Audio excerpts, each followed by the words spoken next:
Muy buenos días a todos y todas. Y me gustaría, en primer lugar, comenzar disculpando al alcalde Javier Ayala, que era el que estaba previsto en el programa que hiciera esta presentación de esta siguiente ponencia. Se encuentra en una rueda de prensa presentando precisamente la propuesta de presupuestos para el ejercicio del año que viene y, como podrán todos ustedes entender, pues es un acto ineludible y, bueno, pues me ha encomendado que le sustituyera en esta ocasión. Quiero continuar agradeciendo a la Asociación Estatal de Directoras y Gerentes de Servicios Sociales la invitación tanto al Ayuntamiento de Fuenlabrada como al alcalde y a mi persona para que os acompañemos y participemos en este congreso. Somos conocedores del extraordinario trabajo y la gran trayectoria que la asociación durante estos 27 años habéis desarrollado y además que estos congresos son espacios fundamentales para el análisis, para la reflexión, también para la crítica, por supuesto, pero muy importante para el necesario avance y la necesaria Hola, modernización os del oigo sistema perfectamente. público de ¿Me oís servicios bien a mí? sociales. Por ello, para nuestra ciudad, para Fuenlabrada, es un verdadero honor que este nuevo congreso se esté desarrollando, aunque sea de esta manera semipresencial, semitelemática, en nuestra ciudad, en Fuenlabrada. El momento actual que estamos viviendo, marcado por una pandemia, pues no solamente es una crisis sanitaria, está derivando también en otras necesidades de índole económico y social, fundamentalmente, que nos está obligando a las administraciones públicas a redoblar nuestros esfuerzos en la atención pública, en los servicios que prestamos a los vecinos y vecinas, pero también nos está obligando a repensar y a replantear muchas de las políticas públicas y los servicios públicos.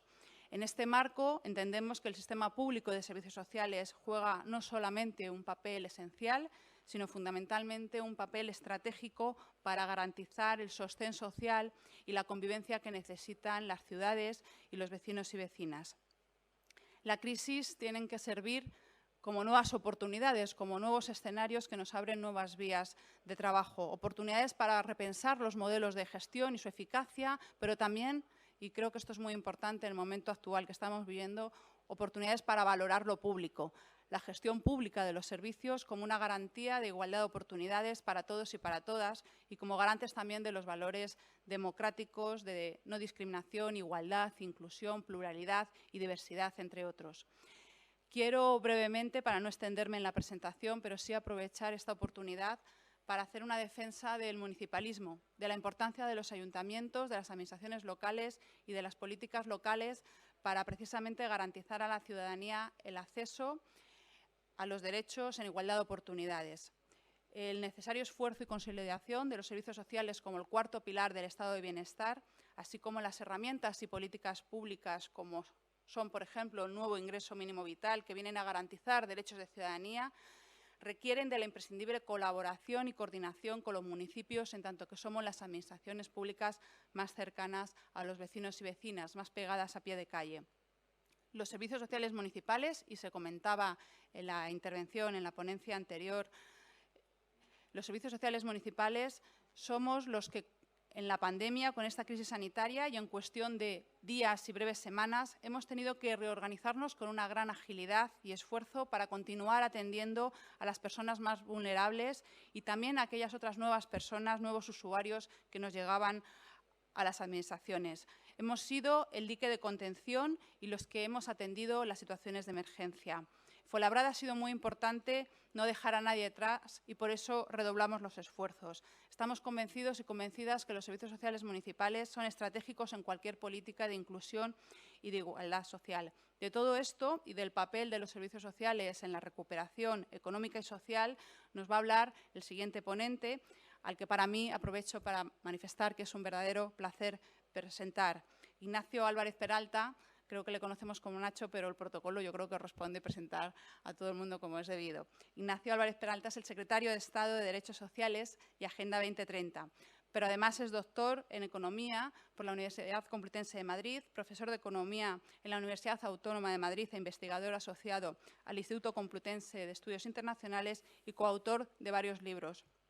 Ignacio, Nacho, no puedo darte la bienvenida a nuestra ciudad porque estamos en versión online, pero queremos que te sientas en el Congreso como si estuvieras también en tu casa. Y aprovecho esta ocasión para que traslades al Gobierno de España nuestra felicitación por las políticas públicas y los fondos extraordinarios para prestaciones básicas y económicas que estáis poniendo en carga para atender a las familias, a las trabajadoras y trabajadores y a las empresas en esta situación. Pero lanzo también un guiño al Gobierno de España para que tenga en cuenta las administraciones locales, los servicios de proximidad como una herramienta estratégica y necesaria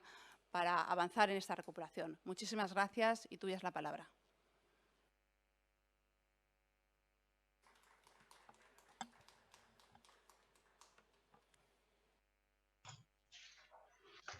Buenos días. Muchas gracias por la amable presentación. La verdad es que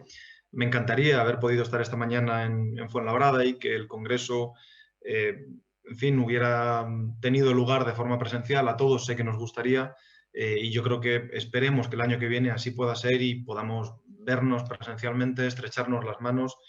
y aprovechar para tener una comunicación más próxima, ¿no? Este año está siendo duro, efectivamente, pero también es verdad que empezamos a ver la luz al final del túnel y que seguramente el Congreso del año que viene podáis hacerlo ya de forma presencial. Yo querría, antes de nada, agradeceros por la oportunidad de poder participar en este Congreso, en el Congreso de una asociación de profesionales que representáis el compromiso continuado y duradero con los servicios sociales públicos.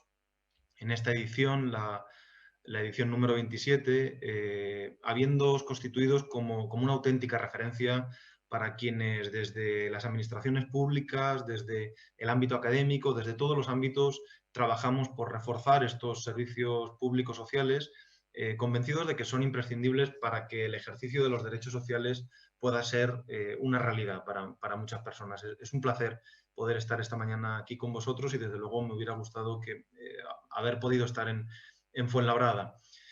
A lo largo del día hemos visto el programa, es evidente que vais a poder tener y que vamos a poder todos tener la oportunidad de reflexionar con la participación de ponentes, yo diría, de gran nivel, profundos, expertos y conocedores en la materia, sobre temas tan importantes para todas nosotras y todos nosotros, como es el reforzamiento de la atención a la dependencia, cuya ley celebra hoy el 14 aniversario, el impacto que el COVID está teniendo sobre los servicios sociales o sobre los centros residenciales, la necesidad de una ley de servicios sociales, que es un compromiso que ha asumido este Gobierno y que esperamos poder llevar a cabo a lo largo del próximo año 2021, o la política de garantía de rentas, ¿no? Con ese ingreso mínimo vital que ha sido ya mencionado en varias ocasiones. Creo que es un congreso de estas características permite hablar sobre estas y otras muchas cuestiones que desde luego para nosotros son cruciales y que me consta que para todos los que hoy estáis aquí esta mañana son desde luego también muy importantes. Creo que también va a ser el momento y un momento muy propicio para reconocer con los premios anuales de la asociación la labor de personas e instituciones cuya trayectoria ha supuesto un impulso tan importante para los servicios sociales en este país. Estoy pensando en la profesora Natividad de la Red, en la anterior ministra María Luisa Carcedo, o que están contribuyendo en este momento, profesionales, con su trabajo en los medios de comunicación a dar visibilidad a las consecuencias que la pandemia está teniendo sobre las personas más vulnerables, como es el periodista Aitor Lurido. Mi enhorabuena, desde luego, a todos los premiados por este merecidísimo reconocimiento, que me gustaría hacer extensivo, desde luego, a todos los trabajadores y a todas las trabajadoras que están desarrollando su tarea en los servicios sociales, como siempre esenciales, pero que lo están haciendo ahora en circunstancias extraordinarias, las que atravesamos este año, y que se ha revelado su tarea y la esencialidad, el carácter esencial de su tarea de forma aún más evidente en esta situación de pandemia. Son muchas las personas cuya labor se ha mostrado imprescindible en estos meses atrás, precisamente porque cuidan, porque se encargan de lo común, de lo que nos protege a todos, el personal sanitario, el personal de seguridad, de abastecimiento, de venta de productos de primera necesidad, de transporte o de limpieza. Pero creo que hoy aquí debemos hacer una mención muy, muy destacada, especialmente a las trabajadoras y a los trabajadores de los servicios sociales. a quienes tienen la responsabilidad de dirigir los centros sociales, especialmente los de carácter residencial, y a todas las personas que desde las instituciones locales y autonómicas tienen la responsabilidad de asegurar los servicios sociales y tienen la responsabilidad de garantizar que se sigue prestando la atención en condiciones de seguridad y de eficiencia a las personas más vulnerables. Mi más sentida enhorabuena y mi más reconocido y merecido reconocimiento a todos vosotros, porque es una tarea que se está mostrando esencial en estos meses. Por mi parte, en los próximos minutos, creo que tengo hasta las 11:30, intentaré no extenderme mucho, pero querría tratar de resumir primero cómo hemos abordado desde la Secretaría de Estado de Derechos Sociales las consecuencias de la crisis sanitaria y las consecuencias que esta crisis está teniendo en el ámbito social, para mirar después y a continuación hacia adelante y compartir con vosotros cuáles son los proyectos que queremos desarrollar a partir de ahora para reforzar las políticas sociales y los servicios sociales en nuestro país. Sabéis que contamos para ello con la inminente aprobación, esperemos el 29 de diciembre, de los nuevos presupuestos generales del Estado. Me referiré, en primer lugar, a las consecuencias sociales de la pandemia y a las políticas públicas que se han puesto en marcha durante las últimas semanas, durante los últimos meses, a modo de primer balance, ¿no?, del impacto que estas políticas públicas puedan estar teniendo sobre esas consecuencias sociales. Y tomaré un paso atrás, en primer lugar. Después de 2 elecciones generales en 2019 y de un complejo proceso de negociación entre un buen número de fuerzas políticas, hace menos de un año sabéis que se constituía el primer gobierno de coalición desde la recuperación de la democracia en España. Y cuando aún estaba articulando su propio funcionamiento, este gobierno ha tenido que enfrentarse a una circunstancia extraordinaria, como ha sido una pandemia mundial con unas consecuencias dramáticas en términos de salud, pero también con un importante impacto indiscutible en otros muchos ámbitos económicos, personales y sociales. Por tanto, una primera reflexión que tuvimos que hacer quienes estábamos empezando a asumir responsabilidades de gobierno fue que en qué medida las nuevas circunstancias nos obligaban a alterar nuestros planes, planes que habían quedado recogidos en el acuerdo de coalición, pero que debíamos reevaluar y revisar a la luz de los efectos que estaba teniendo la pandemia, e incluso si era necesario olvidar el programa con el que habíamos acordado entre las fuerzas políticas del gobierno para sustituirlo por unas políticas diferentes, obligados por el contexto y obligados por las nuevas circunstancias. Y lo primero que pudimos comprobar es que no. Nuestra respuesta a esta pregunta es que obviamente la crisis sanitaria obliga a recomponer la hoja de ruta y los tiempos con los que iniciamos el trabajo en la Secretaría de Estado en el mes de enero, pero no altera en lo sustancial ni el fondo de los objetivos que nos planteábamos ni la forma en la que considerábamos que han de alcanzarse. Yo diría más bien que lo contrario. La crisis sanitaria y las consecuencias sociales han venido a poner de manifiesto de una forma aún más clara las debilidades que tiene nuestro sistema de protección social y la necesidad de reforzar los servicios públicos y los servicios sociales. Si algo nos evidenció y nos reveló la pandemia es que el llamado cuarto pilar del estado del bienestar en nuestro país era efectivamente muy frágil. Por tanto, el efecto que debe tener la crisis es precisamente el de acelerar la implementación de las medidas incluidas en el acuerdo de gobierno de la coalición progresista, orientadas a desarrollar este cuarto pilar del estado del bienestar, a transformar el funcionamiento de los servicios sociales en nuestro país y a poner en el centro de las políticas públicas los derechos sociales. Si esto nos pareció evidente cuando acordamos la formación de gobierno en diciembre del año pasado y en enero cuando entramos a formar parte del nuevo gobierno, cuando estalló la pandemia y se hizo evidente el impacto que estaba teniendo sobre los servicios sociales, esta realidad, esta necesidad de desarrollar el cuarto pilar del estado del bienestar, de transformar el funcionamiento de los servicios sociales y de reforzarlo, se hizo aún más patente. A partir de esta reflexión, el Gobierno sí ha sido plenamente consciente desde el primer momento de que las restricciones que había que adoptar para doblegar la curva de contagios y controlar la pandemia iban a tener consecuencias muy graves para la actividad económica y las condiciones, por tanto, materiales y de ingresos de muchas personas, especialmente de las personas más vulnerables, que además cuentan con menos recursos, con menos alternativas para protegerse no solo de la enfermedad, sino también de las consecuencias económicas que tiene la enfermedad. Pondré algunos, algunos ejemplos al respecto. El 50% de los hogares españoles no tenían capacidad de ahorro antes de la crisis. Y teníamos ya antes de la crisis, en enero del 2020, 600.000 hogares sin ingresos. Si a toda la población la llegada de una pandemia como esta y de las consecuencias laborales y sociales le impacta de forma muy fuerte, imaginémonos a este 50% de hogares que carecen de capacidad de ahorro y muy en particular a estos 600.000 hogares que carecen de ingresos. Probablemente estos hogares sobrevivían con pequeños ingresos obtenidos en los márgenes del sistema y que una vez que llega la pandemia dejan de poder percibir. Y por lo tanto, las familias dedicadas a la venta ambulante o a alternativas como a las que me refería en los márgenes del sistema, lo que ven es sufrir una interrupción brusca de su modus vivendi, de la forma de obtener ingresos, sin una alternativa clara que les permita sustituir estos ingresos y, por lo tanto, se ven enfrentadas a una situación gravísima, de la que, desde luego, hemos sido conscientes desde el principio. Además, la crisis sanitaria llega cuando España ni siquiera se había recuperado todavía de las graves consecuencias sociales de la crisis de la última década. En 2019, la tasa AROPE fue en España el 25,3, que es 2 puntos más alto que en 2007 y todavía 3 puntos por encima de la media europea. Por ser muy claros, en enero del 2020 teníamos que casi 10 millones de personas se encontraban todavía viviendo en riesgo de pobreza, lo que supone casi el 21% de la población. 900.000 personas y un punto porcentual más que en 2007 en este país. Es decir,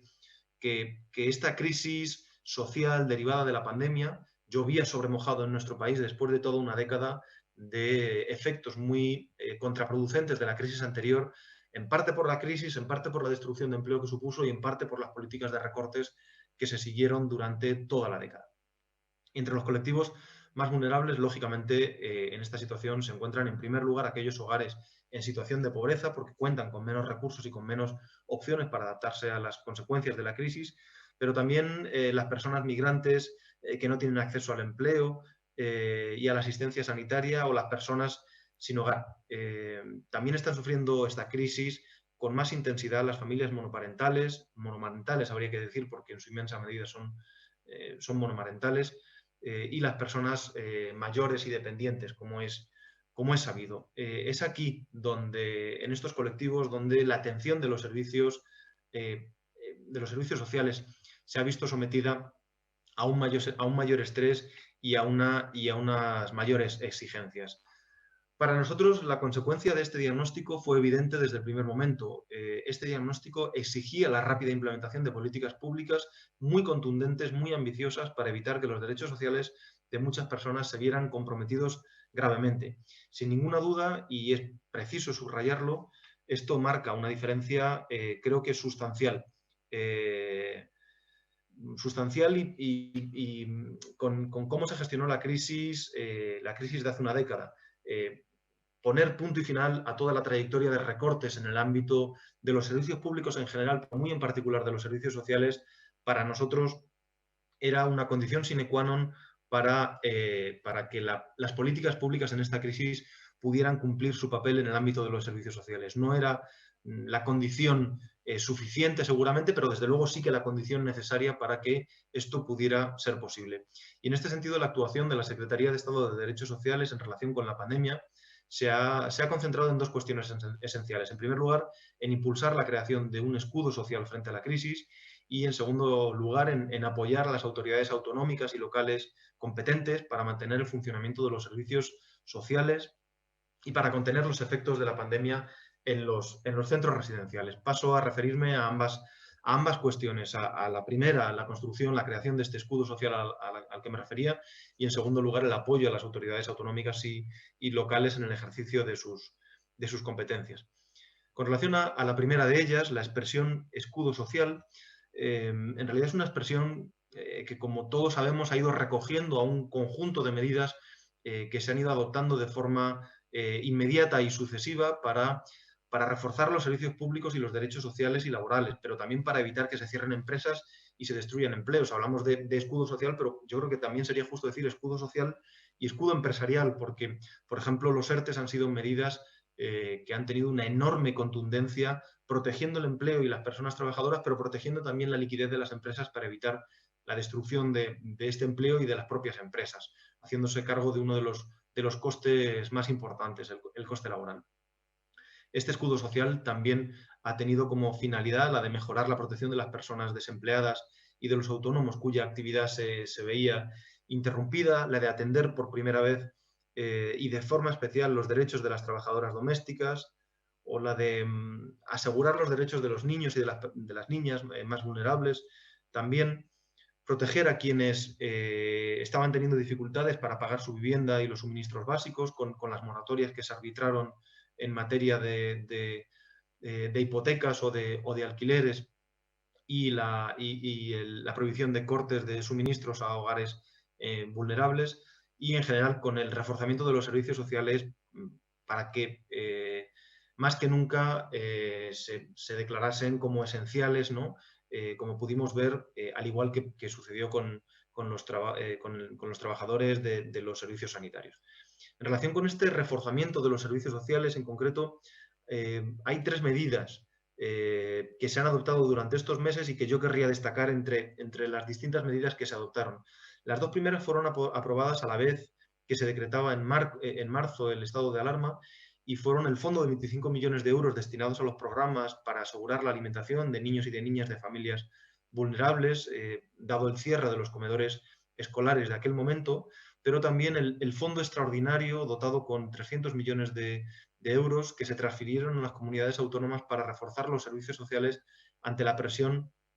que estos servicios sociales se estaban viendo sometidos como consecuencia del COVID. Este fondo, que se creó mediante Real Decreto el 17 de marzo, también recogía la posibilidad de que las entidades locales destinasen otros 300 millones de euros adicionales de sus superávit acumulados a la ampliación de sus gastos sociales. Después, esta medida ha sido continuada con el acuerdo que el propio Ministerio de Hacienda impulsó para liberar totalmente durante 2 ejercicios el uso de los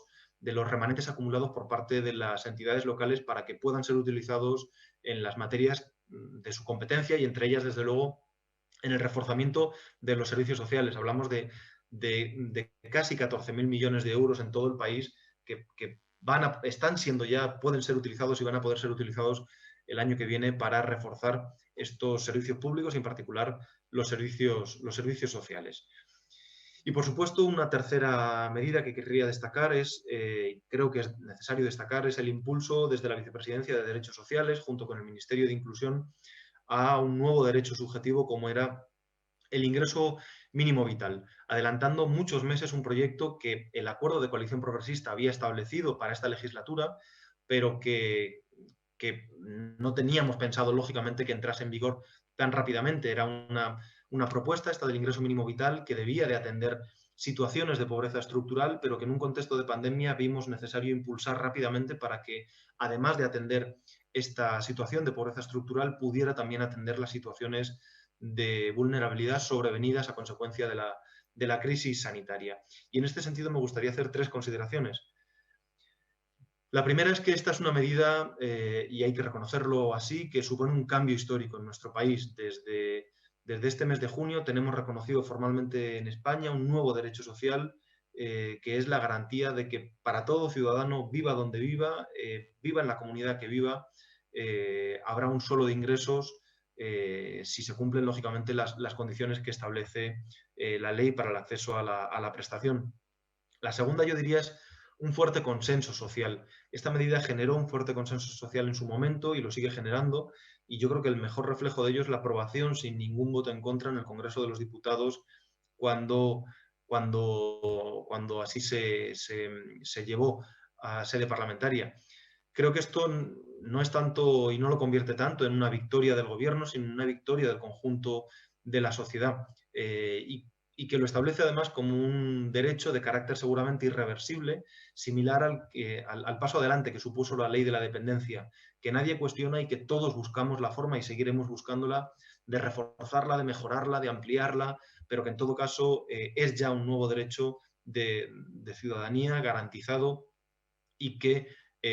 ha venido para quedarse. Y yo diría que al mismo tiempo hay una tercera reflexión sobre el ingreso mínimo vital que tiene que ver con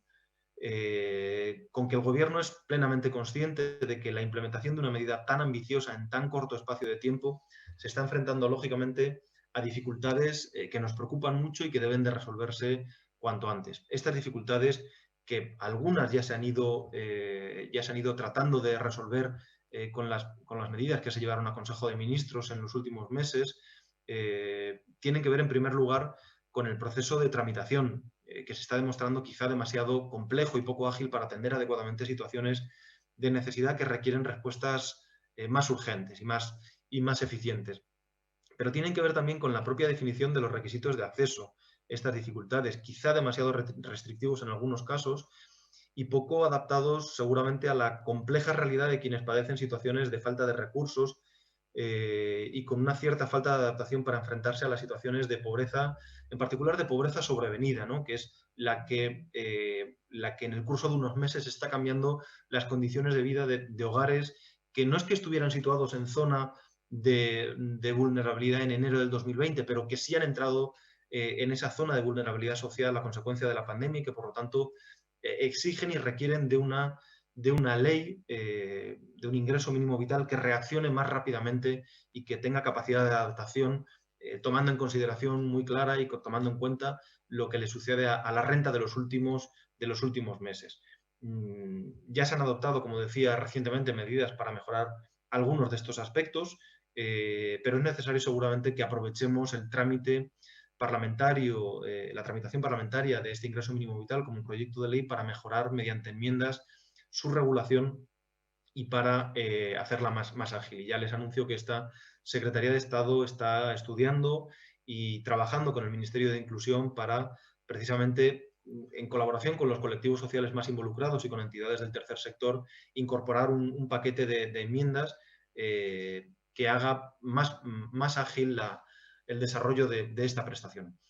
Que no se desprenda de mis palabras, por tanto, ni complacencia, ni falta de preocupación, ni triunfalismo con la situación en la que nos encontramos en este momento, con la situación en la que se encuentra el ingreso mínimo vital, pero también con la situación de las políticas públicas que atienden la necesidad de enfrentar la crisis social que ha venido a consecuencia de la crisis económica asociada a la pandemia. A pesar de las medidas que se han adoptado, a pesar del importante escudo social, pensemos solamente en el enorme coste que está teniendo la implementación de los ERTEs para las arcas públicas. Estamos hablando de medidas muy cuantiosas para evitar que millones de personas entren en esa zona de vulnerabilidad social. Sostuvimos en los peores meses de la pandemia más de 3,5 millones de personas en ERTE, de las cuales hoy todavía quedan 700.000. Es una magnitud enormemente importante que está evitando que millones de hogares sufran todavía en mayor medida la crisis social, pero insisto, ni complacencia ni triunfalismo. A pesar de estas medidas, son muchos los trabajos que ya evidencian las cicatrices sociales que esta crisis está dejando en algunos colectivos sociales, especialmente en los más desfavorecidos. Y por eso creo que debemos seguir trabajando con toda la intensidad posible y con todo el esfuerzo posible para evitar estas cicatrices y para evitar que las brechas de desigualdad vuelvan a crecer después de esta crisis, como sucedió en la crisis anterior, en la crisis del 2008. A lo largo de los próximos meses será necesario seguir reforzando, mejorando, intensificando estas políticas para precisamente evitar estas circunstancias. Querría, decía en segundo lugar, y además de hablar de este escudo social, querría referirme también al apoyo que en nuestra obligación, además que hemos venido dando a las autoridades autonómicas y locales competentes y responsables de los servicios sociales y del ámbito residencial a lo largo de los últimos meses.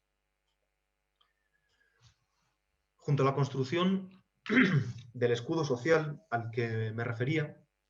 esta Secretaría de Estado se ha implicado en la colaboración con las autoridades autonómicas y locales para resolver algunas cuestiones cruciales en el ámbito de los servicios sociales. Una parte de este esfuerzo se ha centrado en la cooperación institucional para elaborar recomendaciones y guías para la adaptación de los servicios sociales a las circunstancias de pandemia, en el ámbito de los centros de atención a las personas menores de edad o a las personas con discapacidad, en los barrios segregados, en el caso de las personas sin hogar o en los propios servicios sociales de atención primaria. En todos estos ámbitos se ha trabajado y se ha coordinado institucionalmente el trabajo con las comunidades autónomas para la elaboración de estas recomendaciones. En este último caso, además, el relativo a los servicios sociales de atención primaria, se ha contado con la colaboración de la propia Asociación de los Directores y Gerentes de Servicios Sociales, por lo que desde luego os traslado nuestro agradecimiento por esa colaboración. Pero sin ninguna duda lo más importante en este aspecto quizá haya sido tener que enfrentarnos al efecto dramático de la epidemia del COVID en los centros sociales residenciales y en particular en los de personas mayores. Y también en otros que atienden a personas con discapacidad, pero como es sabido, muy en particular a los que atienden a las personas mayores. La propia Organización Mundial de la Salud ha señalado que las características de estos centros y la situación de las personas que viven en ellos los hacía especialmente vulnerables a una pandemia como esta y en un contexto de colapso del sistema sanitario en algunos territorios todavía más. Pero no cabe duda de que lo que ha ocurrido estos meses pasados exige, en todo caso, una reflexión sobre los cambios que debemos acometer en el modelo de cuidados de larga duración de nuestro país. También es necesario recordar de nuevo que muchas personas que dirigen y trabajan en estos centros han dado en estos meses lo mejor de sí mismas para, en muchas ocasiones, salvar vidas y, por lo tanto, de nuevo, reiterar nuestro agradecimiento a su trabajo. Como todos ustedes ya saben, esta Secretaría de Estado no tiene competencias directas ni en la gestión de las residencias ni en la atención sanitaria de estas personas, pero sí tiene competencias en la coordinación. Por ello, nuestro trabajo se ha concretado en impulsar, en colaboración por supuesto, con el Ministerio de Sanidad y con las autoridades sanitarias, pero con el Consejo Territorial de Servicios Sociales y del Sistema para la Autonomía y la Dependencia, todas aquellas medidas que pudieran facilitar la actuación de las autoridades competentes en estos ámbitos, que son las comunidades autónomas. Y en particular esto se concretó en varios aspectos. En primer lugar, en facilitar durante los meses de la pandemia el mantenimiento de las plantillas mediante la flexibilización por razones de urgencia y de forma temporal de los requisitos de acreditación para la contratación de personal y la declaración como esenciales a todos los servicios sociales con independencia de su titularidad. Esto se concretó también en la colaboración con el Ministerio de Sanidad en la elaboración de documentos de recomendaciones técnicas para el tratamiento del COVID en las residencias, así como de 3 órdenes publicadas en el BOE relacionadas con la organización de estos centros, con la capacidad de intervención de las comunidades autónomas y la declaración como prioritaria de la distribución de EPIs y test de diagnóstico entre residentes y personal de estos centros por parte de las autoridades sanitarias. Y se concretó también en algo que se hizo en la primera ola y que se ha vuelto a hacer en las últimas semanas, que es la cesión de los centros del Inserso para que fueran utilizados como centros intermedios o centros de drenaje, también llamados, de casos positivos que no podían aislarse convenientemente en las propias residencias y que eran drenados, eran sacados hasta estos centros del Inserso para facilitar las estrategias de contención y de prevención.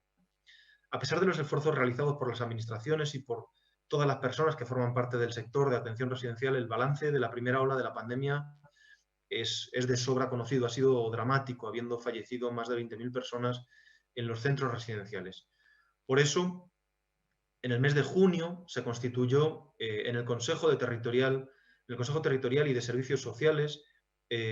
un grupo de trabajo, el Grupo de Trabajo Residencias y COVID-19, con un doble objetivo. En primer lugar, entender bien y con honestidad qué había ocurrido en los centros residenciales para extraer un conjunto de lecciones aprendidas para el futuro. Este trabajo ya ha concluido, ha sido particularmente importante como trabajo en curso. Concluyó recientemente con la publicación de un informe final que está disponible en la página web de nuestro ministerio, que fue aprobado por el Consejo Territorial y que a mi juicio constituye un ejercicio de transparencia y de reflexión no muy frecuente en las administraciones públicas cuando se enfrentan a crisis de la dimensión que hemos visto. Y por ello quiero ponerlo en valor esta mañana. El informe es público, está en la página web del Ministerio y querría desde luego agradecer la participación de todas las administraciones, todas las comunidades autónomas, pero también las asociaciones, profesionales y expertos que se han sumado a su esfuerzo con esta reflexión y este aprendizaje colectivo. Y permítame que particularice este agradecimiento en la persona de Luis Barriga, el director general del Inserso, muy conocido en esta asociación, que ha sido quien ha liderado la redacción y el trabajo de este informe durante los últimos meses. Un informe que, insisto, ha servido para que ya en los meses de julio y agosto se fueran implementando las mejores prácticas que se identificaban en el ámbito residencial para establecer una estrategia dura de contención y de prevención, de forma que la segunda ola al ámbito residencial ya le ha cogido con los planes de contingencia y las estrategias de contención muy avanzadas, y a pesar de que está teniendo un impacto lógicamente muy preocupante, pero no tiene nada que ver ya con el impacto que tuvo en el ámbito residencial la segunda ola con la primera ola. El segundo objetivo del informe y del trabajo del grupo COVID-19 y residencias era precisamente el de mejorar la prevención y el tratamiento de la pandemia en los centros residenciales, poniendo todo lo posible en las estrategias de prevención y de contención para evitar la segunda ola. Como creemos que así ha sido en parte al menos, ¿no? Por lo tanto, esto nos llevó a que durante estos meses se celebrasen durante numerosas reuniones en el seno del Consejo Territorial en los meses de julio y agosto, teniendo como resultado la adopción de un marco común de aplicación a los centros residenciales en el plan de respuesta temprana que se estableció y que se presentó el pasado 13 de julio por el Ministerio de Sanidad, y también al desarrollo de un contenido común mínimo de planes de contingencia obligatorios para todos los centros residenciales, que debían tener de forma prioritaria una lista de verificación que se estableció y se hizo pública en su momento, así como a un análisis y a una garantía de las medidas de coordinación sociosanitaria que debían de ser establecidas por las autoridades sociales y sanitarias autonómicas en estos centros. Pero también durante estos meses el grupo de trabajo ha trabajado en hacer entender a todas las administraciones y a todos los actores del sistema la necesidad de humanizar los cuidados, de garantizar la prevención, pero haciéndolo humanizando los cuidados, de forma que se haga compatible las posibles restricciones que ha habido que aplicar para contener el virus en los centros sanitarios y sociales, con los propios derechos de las personas afectadas en estos centros. Recordemos que los centros residenciales no son hospitales, son domicilios donde viven cientos de miles de personas en este país. Las noticias que sobre la evolución de la pandemia tenemos parecen indicar, como decía anteriormente, que efectivamente la segunda ola ha tenido un impacto afortunadamente distinto en los centros residenciales, fruto de estas estrategias de contención y fruto de las medidas que las comunidades autónomas, en coordinación y en colaboración con esta Secretaría de Estado, fuimos acordando a lo largo de los meses de verano. Vemos la luz al final del túnel, además, con la llegada de las vacunas, pero me gustaría en este sentido ser muy claro: no podemos bajar la guardia en las semanas que quedan y en los meses que quedan hasta que se garantice la vacunación de todas las personas que viven en residencia. Las autoridades sociales y las autoridades sanitarias hemos acordado que la prioridad en el calendario y en la estrategia de vacunación serán las personas mayores, en particular las personas que viven en residencias, junto con los sanitarios, pero no podemos bajar la guardia. Estas Navidades debemos de ser muy cautelosos con las visitas, con las salidas que se hagan de los centros residenciales, porque aunque se vea esta luz al final del túnel con la llegada de las vacunas, debemos de evitar a toda costa posibles rebrotes como consecuencia de estas fiestas navideñas.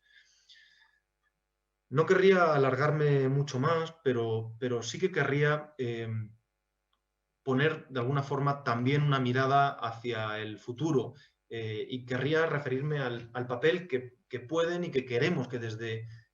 desde la Vicepresidencia de Derechos Sociales jueguen los derechos sociales en los planes de recuperación en los meses que están por venir y en el resto de la legislatura.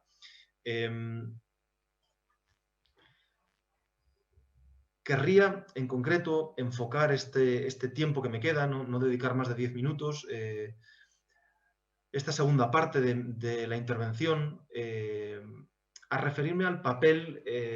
que el reforzamiento de los servicios sociales debe y puede jugar en la política de reconstrucción de nuestro país. Iniciamos la fase de reconstrucción. Creo que 2021 va a ser el año de la reconstrucción. Aprobaremos al final de este año los presupuestos generales del Estado que facilitarán esta reconstrucción. Si todo apunta en la dirección que apunta, las autoridades competentes aprobarán a finales de año también la utilización de las vacunas en nuestro país y, por lo tanto, contaremos ya desde inicios del 2021 con 2 instrumentos que serán, esperemos, eficaces en el impulso de esta reconstrucción económica y de esta reconstrucción social, como es la vacuna por un lado y, por otro lado, unos presupuestos generales del Estado que deberían hacer que los derechos sociales y los servicios sociales estén en el centro de la reconstrucción o por lo menos sean un pilar importante de esta reconstrucción. Porque la crisis sanitaria ha revelado las debilidades y fragilidades de nuestro modelo de bienestar social y, en particular, de aquel pilar del bienestar social más frágil en nuestro país, el de los servicios sociales, el del sistema de atención a la dependencia y el de los cuidados de larga duración. La salida de la crisis, por tanto, requerirá de la adopción de importantes medidas que estimulen la economía, la transición ecológica, la digitalización de nuestro país, la reindustrialización de algunos de nuestros principales sectores productivos, pero también la economía de los cuidados, también los cuidados de larga duración y la construcción de ese cuarto pilar de nuestro estado del bienestar tienen que estar en el centro del proceso de reconstrucción económica y del proceso de reconstrucción social durante los próximos meses. Y esto no solamente porque sea una cuestión de justicia social, que también, desde luego, para atender a las personas más vulnerables, para atender al conjunto de los colectivos sociales que en un momento u otro de su vida necesitarán del uso de este cuarto pilar del estado del bienestar, sino también porque desde el punto de vista económico y desde el punto de vista de la eficiencia económica es fundamental poder tener una economía de los cuidados y un cuarto pilar del estado del bienestar sólido y digno de tal nombre, unos servicios sociales que garanticen derechos sociales que hagan eficiente el propio crecimiento económico. La demanda de los cuidados de larga duración seguramente se va a incrementar a lo largo de los próximos años como consecuencia del aumento de la esperanza de vida y no está siendo atendida convenientemente en España. En nuestro país invierte en estos cuidados solamente el 0,7% del PIB, que es la mitad de la media de lo que invierten los países de la OCDE y que desde luego está muy por debajo de otros países de nuestro entorno, como es el caso de Noruega o de Suecia, que invierten cifras superiores al 3% del PIB. Lo mismo ocurre con la inversión en ámbitos tan cruciales como la educación de 0 a 3 años, que deja sin atender en nuestro país a más del 60% de las niñas y los niños en esta edad, además con importantes disparidades territoriales. Este desarrollo, el desarrollo del cuarto pilar del estado del bienestar, de los servicios sociales, de los cuidados de larga duración a las personas mayores, pero también a los menores, son sectores además con una elevada capacidad para la creación de empleo. Son empleos no contaminantes, no deslocalizables y esenciales para el aumento del bienestar de la población. Más aún, son empleos que facilitarían el desplazamiento de parte de la actividad del sector servicios, en este momento excesivamente concentrada en la hostelería, el turismo o el comercio minorista, que ya hemos visto que se están viendo muy afectados por el impacto económico del COVID-19 y que requieren de alternativas y de nuevos sectores que impulsen la recuperación. Además, invertir en el sistema de cuidados reduciría barreras estructurales que lastran el acceso de algunos colectivos. Estoy pensando muy en particular en las mujeres al mercado de trabajo. La encuesta de condiciones de vida revela, por ejemplo, que son mayoritariamente las mujeres todavía, el 87% del total, quienes cuidan al menos 20 horas a la semana tanto a personas de dentro como de fuera del hogar. Y esto se refleja claramente en el mercado de trabajo. Un 75% de las personas con jornada a tiempo parcial son mujeres. Esta es una realidad que en nuestro país ha ido cambiando a lo largo de los últimos años, pero cambia todavía muy lentamente. Y cambia muy lentamente porque, en parte, además de las cuestiones culturales, lógicamente, España es un país que carece de infraestructuras que son necesarias, infraestructuras sociales que son necesarias para activar y eliminar estas barreras estructurales. Estoy pensando en un sistema de atención a la dependencia bien financiado que garantice que las autoridades públicas y que garantice que los servicios públicos se hacen cargo de cuidados de personas mayores o dependientes y que no siempre ni necesariamente tiene que recaer estos cuidados en las familias y en particular en las mujeres. Y por lo tanto creo que invertir en el sistema de cuidados también supone invertir en reducir barreras estructurales al acceso al empleo, en particular en las mujeres, y por lo tanto en la posibilidad de elevar la tasa de empleo de nuestro país a lo largo de las próximas décadas, cuestión crucial, por ejemplo, si pensamos en la sostenibilidad de nuestras pensiones. Aparte del sesgo de género, el sistema de cuidados en España descansa en buena medida en cuidadoras no profesionales y por lo tanto se requiere una fuerte inversión en formación que permita elevar la cualificación profesional del sector. Esto contribuirá también a mejorar las condiciones laborales y a reducir la precariedad de un sector donde sabemos que esta precariedad está muy extendida. Y por esta misma razón contribuiría a reducir la economía sumergida y aumentar los ingresos fiscales y las cotizaciones sociales, contribuyendo así también, en este caso, como decía anteriormente, a la sostenibilidad del propio sistema de pensiones. La inversión en el ámbito de los servicios públicos y de los servicios sociales, por ejemplo, el caso de la educación infantil, también contribuye a elevar el potencial educativo del país, a mejorar la igualdad de oportunidades, pero lo hace asegurando la reducción de la pobreza infantil. Creo que esto es crucial y creo que esto no se nos puede olvidar, y más en un contexto como el que vivimos, en donde la encuesta de condiciones de vida antes de la pandemia nos sigue revelando que el 30% de las familias encuestadas, unos 400.000 hogares, les hubiese gustado utilizar los servicios de cuidado infantil y, sin embargo, no han podido hacerlo. No pudieron hacerlo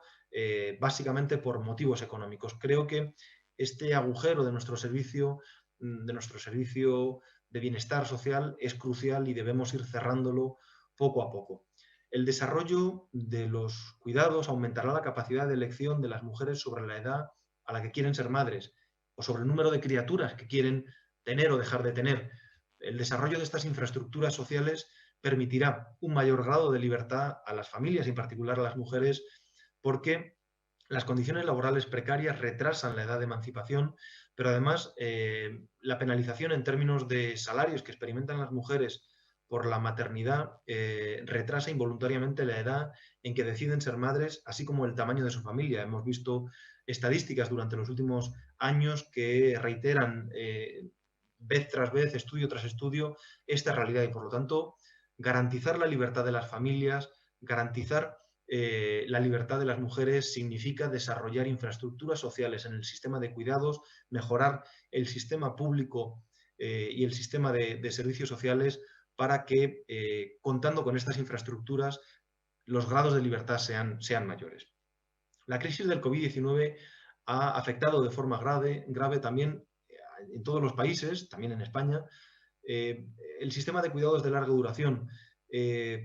Pero yo creo que ha puesto de manifiesto no solo el impacto en el corto plazo, sino las debilidades estructurales y las necesidades de inversión a largo plazo. Y esto es algo que los próximos presupuestos generales del Estado van a tener en cuenta. En los próximos presupuestos generales del Estado no solamente incorporamos una partida de 600 millones de euros para mejorar la financiación del sistema de dependencia, sino que esta Secretaría de Estado también incorpora una partida de casi 1.000 millones de euros para reforzar las debilidades estructurales del modelo de cuidados de larga duración, para invertir. No será un gasto que se centre en el gasto corriente, sino que será partidas que refuercen la inversión en el cuidado, en los cuidados de larga duración, que transfieran a las comunidades autónomas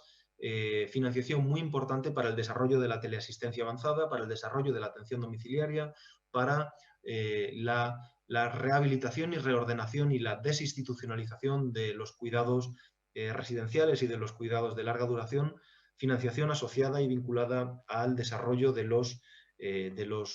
fondos europeos. España es uno de los países con una tasa AROPE más elevada en Europa y necesita reforzar también los servicios sociales, como vengo defendiendo a lo largo de estas palabras. Y precisamente por eso, además de los 3.000 millones de euros que se incorporan al presupuesto general del Estado en el 2021 para financiar plenamente el desarrollo del ingreso mínimo vital, se van a revertir completamente los recortes que se implementaron en el Plan Concertado de Servicios Sociales durante la década anterior. El Plan Concertado de Servicios Sociales, el plan que financia desde la Administración General del Estado los servicios sociales públicos de todo el Estado, está en este momento en una financiación anual de 40 millones de euros que se va a elevar hasta los 100 millones de euros con los presupuestos generales del Estado del 2021. Y por lo tanto, contribuiremos así desde la Administración General del Estado a la financiación de los servicios sociales, competencia fundamental de las administraciones, competencia de las comunidades autónomas, perdón, pero también desde luego y fundamentalmente de los ayuntamientos y de las administraciones locales. Y por lo tanto, pensamos que es fundamental reforzar esa financiación para que esa competencia se pueda ejercer con la mejor de las posibilidades y con la mayor de las capacidades. Quiero ir terminando. Seguramente después surjan preguntas sobre el reforzamiento que necesitamos del sistema de atención a la dependencia y sería necesario detallar ahí muchas más cuestiones, que no hay tiempo por la premura de tiempo que tenemos en este momento,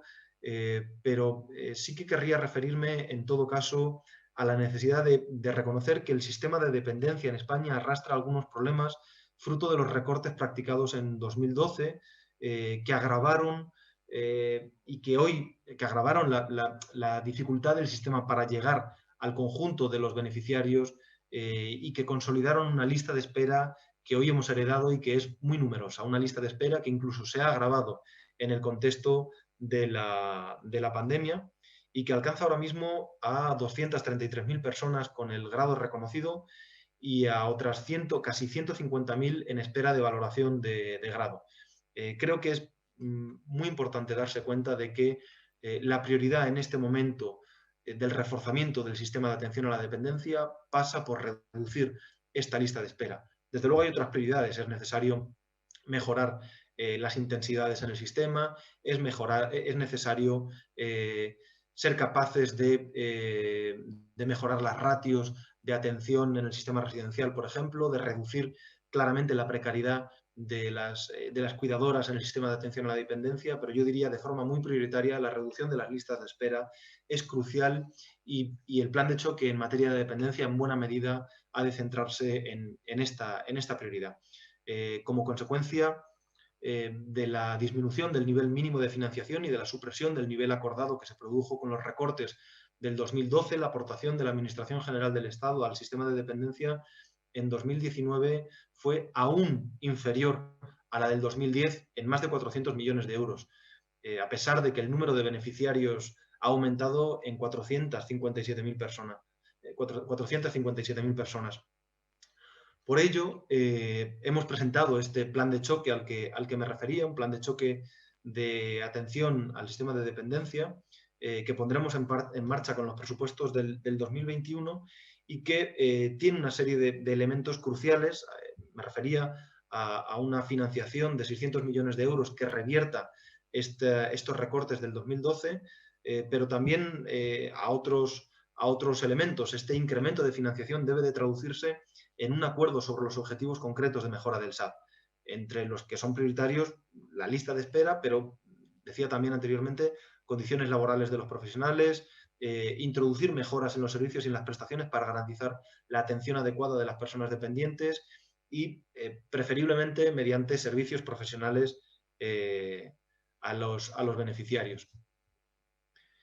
Estas mejoras no van a poder, en el sistema de atención a la dependencia, no van a suceder de un año para otro. Es un proyecto de legislatura y tendrá que suceder a lo largo de los 3 años que dure el plan de choque. El plan de choque pretende durar 3 años e incorporar cantidades de financiación similares a las que en este ejercicio del 2021 vamos a incorporar, de forma que estas prioridades, la relativa a la reducción de las listas de espera, asegurar que las condiciones laborales y profesionales de los profesionales del sistema van mejorando, o la necesidad de introducir mejoras en los servicios y prestaciones a los usuarios, se van cumpliendo poco a poco a lo largo de este periodo. Bien, no querría extenderme más, querría detenerme aquí, recordando en todo caso que estos grandes pilares de trabajo, el plan de choque en materia de dependencia con esa financiación de 600 millones de euros, la inversión en el cambio y en el reforzamiento del modelo de cuidados de larga duración, con los casi 1.000 millones de euros que se invertirán a lo largo del 2021 en el desarrollo de un sistema más centrado en la persona, de un sistema más desinstitucionalizado, con unidades residenciales donde se pueda atender mejor a los beneficiarios del sistema, pero también con un modelo más centrado en la atención domiciliaria y en la teleasistencia, junto, en tercer lugar, con la financiación de los servicios sociales públicos a través del plan concertado, son los principales ejes de actuación, las principales partidas presupuestarias de actuación de esta Secretaría de Estado, junto con, que no lo he mencionado, un plan de modernización de los servicios sociales públicos. Parte de la financiación de los fondos europeos se utilizará para los cuidados de larga duración y otra parte, algo menor, se utilizará para la modernización de los servicios sociales en nuestro país, que requieren importantes desarrollos, la introducción de nuevas tecnologías en la atención y en la prestación de estos servicios, el desarrollo de un sistema de información estatal de servicios sociales que cubra las necesidades de información en este ámbito, que están claramente retrasadas con relación a otros ámbitos de las administraciones públicas, la posibilidad de financiar algunos proyectos piloto que promuevan la innovación en los servicios sociales, o claramente la mejora de la financiación de la formación de los profesionales en los servicios sociales. Hay cuestiones pendientes que se irán abordando a lo largo de la legislatura. El desarrollo de una ley de servicios sociales, una ley estatal de servicios sociales, que lógicamente ha de ser discutida, negociada y consensuada con las administraciones, con las comunidades autónomas, dado que es su competencia. El desarrollo de un verdadero planteamiento estratégico relacionado con la Estrategia Nacional de Prevención y Lucha contra la Pobreza y la Exclusión Social para el 2019-2023, que renueve el plan operativo y que se haga cargo de la crítica evaluación que ha sufrido la estrategia de los 4 años anteriores, pero también el desarrollo de otras estrategias nacionales, como es la de inclusión nacional de la población gitana en España, o como es la Estrategia Nacional para atender a las personas sin hogar, que ha de ser reimpulsada y renovada. Querría cerrar y no extenderme más, porque sé que vamos justos de tiempo, con el repaso que le he dado al trabajo hecho durante los meses de pandemia, pero también a las estrategias de futuro de esta Secretaría de Estado. Concluyo esta intervención confiando en que haya servido para trasladaros a todos nuestro compromiso con el desarrollo de unas políticas públicas que contribuyan más y mejor a construir una sociedad más justa, más igualitaria. Una reconstrucción económica que ponga en valor no solamente la necesidad de la eficiencia económica, sino también de la cohesión social, porque el crecimiento económico es más eficiente y más eficaz cuando viene acompañado de la cohesión social. Y sin duda, la necesidad de un refuerzo de los servicios sociales públicos que garanticen que estos servicios sociales, por una vez y de forma definitiva y para los próximos años, se ponen también en el centro de las prioridades de política económica y de políticas públicas en un contexto de reconstrucción tan importante como el que tenemos que abordar a partir de este momento. En cualquier caso, me parece que nada de esto podrá tener éxito sin el apoyo, el compromiso y el empuje de los trabajadores, las trabajadoras de los servicios sociales y de asociaciones como esta, la de directores y gerentes de servicios públicos, a la que deseo el mayor de los éxitos en su labor, porque desde luego su éxito será el nuestro y desde luego el de toda la sociedad. Muchas gracias por vuestro trabajo.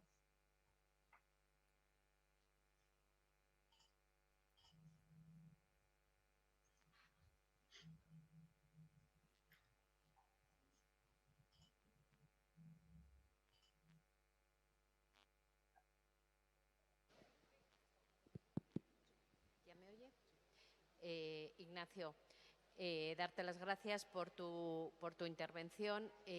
Por problemas un poco de agenda y de horario, no vamos a poder